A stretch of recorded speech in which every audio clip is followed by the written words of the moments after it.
En primer lugar, agradeceros a la asociación y a todos aquellos que estéis conectados el interés, el tiempo y la posibilidad que nos dais de poder contaros cómo vemos nosotros desde Infinidad los retos del storage en los nuevos tiempos.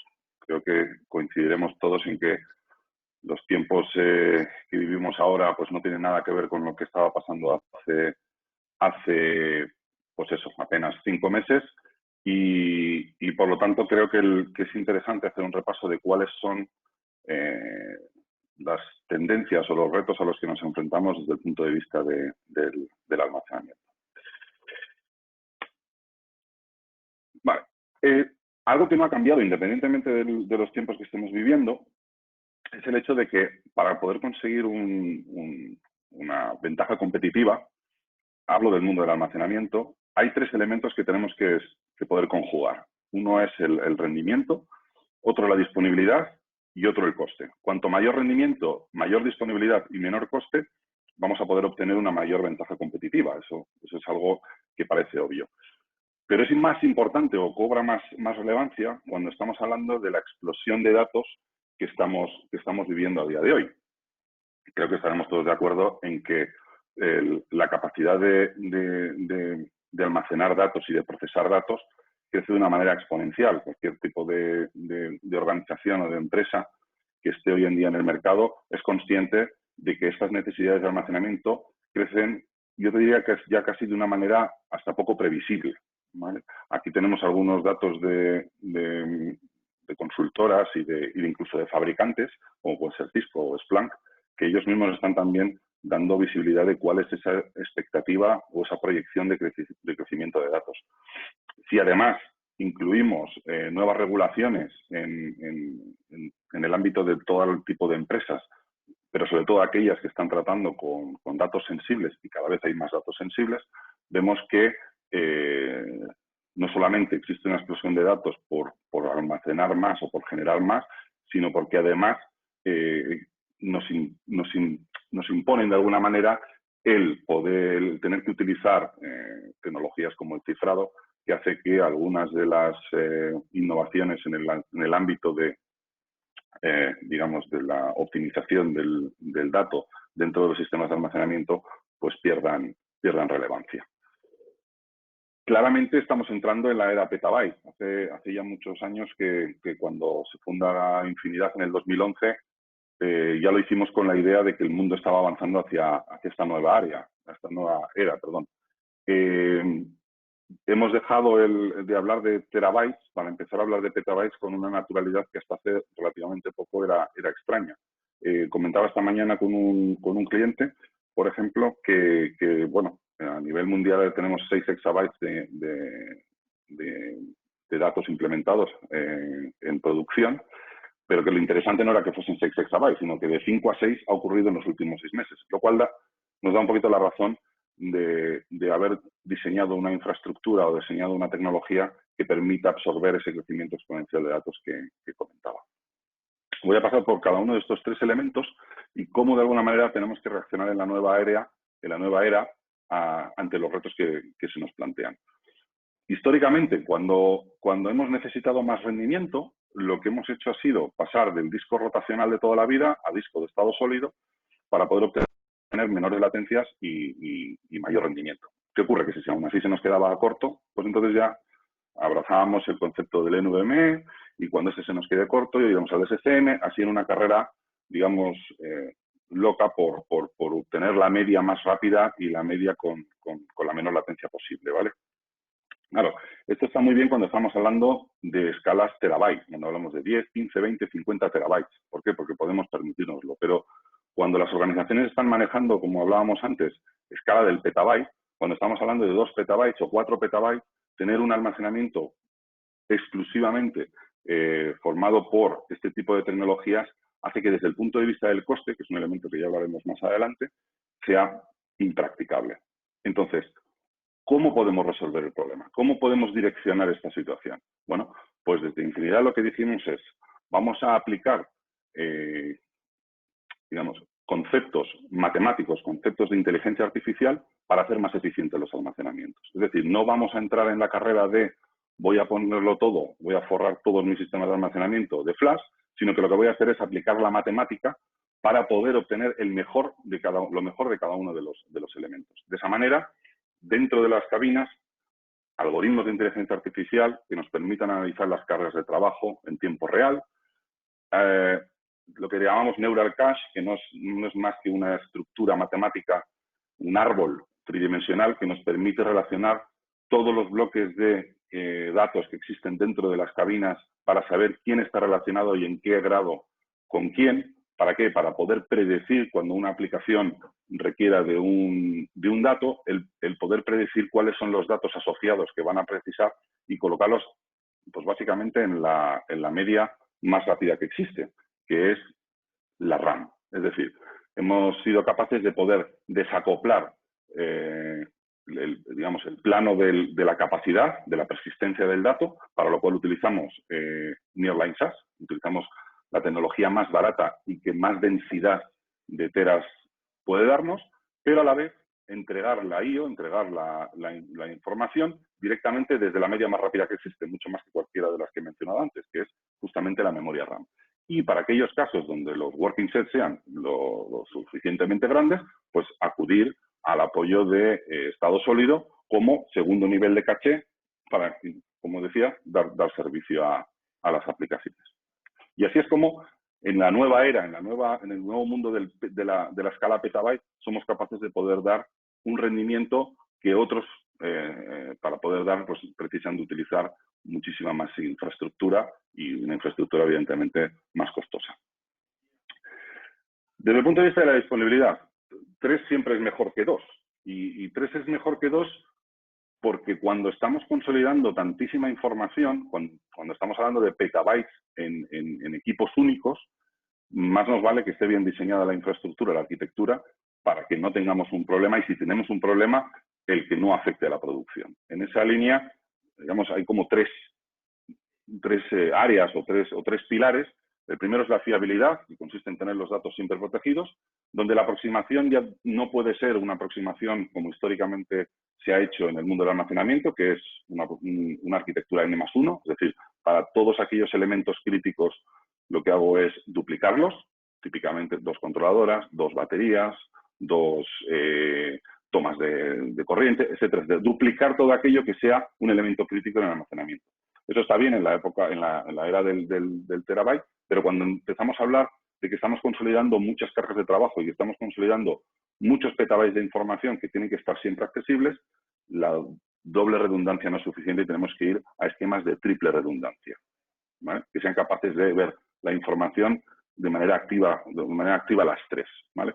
Eso desde la fiabilidad. La disponibilidad es que independientemente de que le pase algo a un sistema de almacenamiento tan protegido y tan fiable como comentaba, es importantísimo el poder dotarle de elementos que permitan una réplica síncrona, asíncrona, activo-activo real, es decir, que sea capaz de poder presentar el mismo volumen de datos desde 2 CPDs en lectura y escritura simultánea, incluso con una tercera réplica a un tercer site.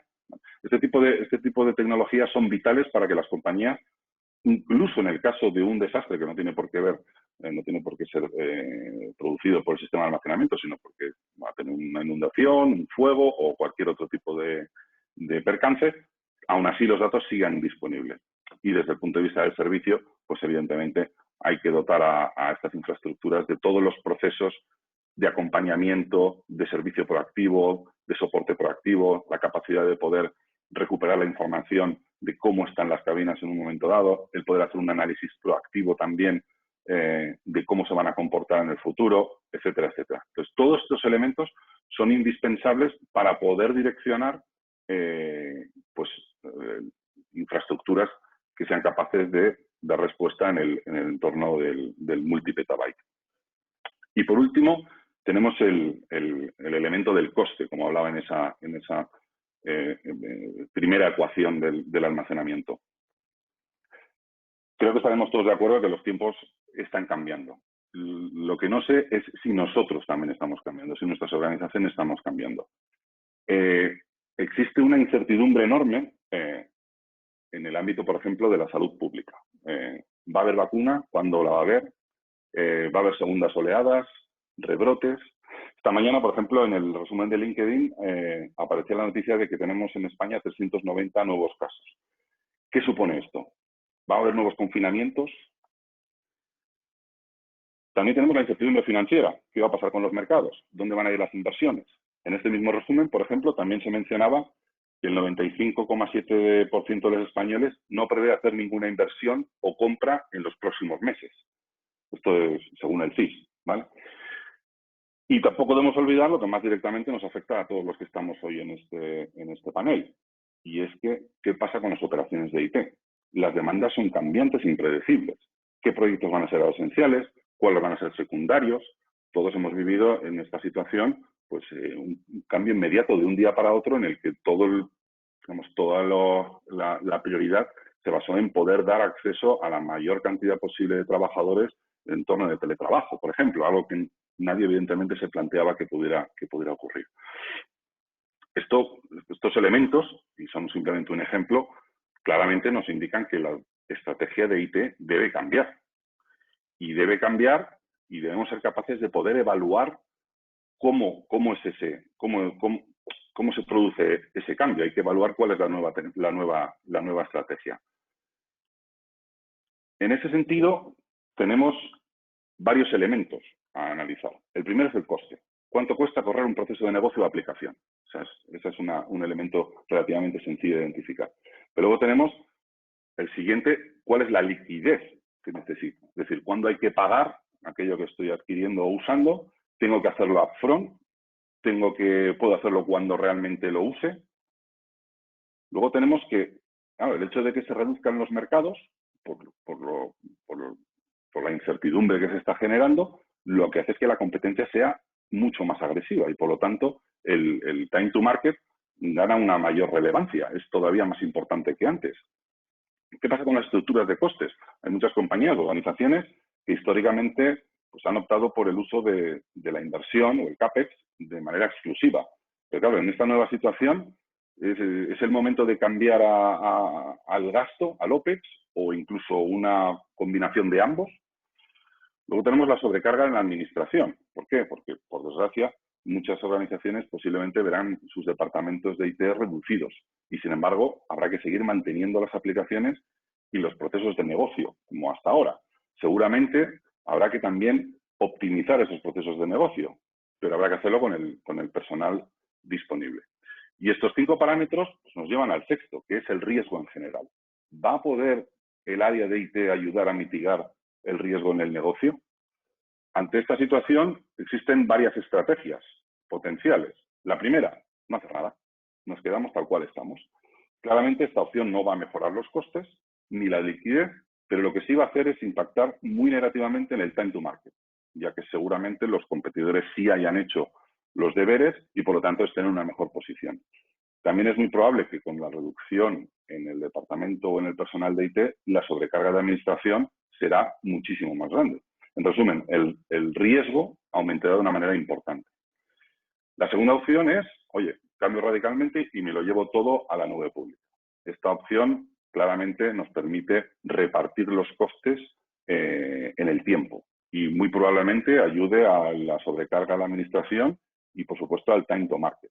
Lo que sí que es verdad es que lo que nos dicen nuestros clientes es que la opción del cloud público supone un premium en el coste respecto a las infraestructuras on-premise de por lo menos un 20%, por lo cual el criterio del coste, el primer criterio para evaluar una nueva estrategia, se ve claramente impactado.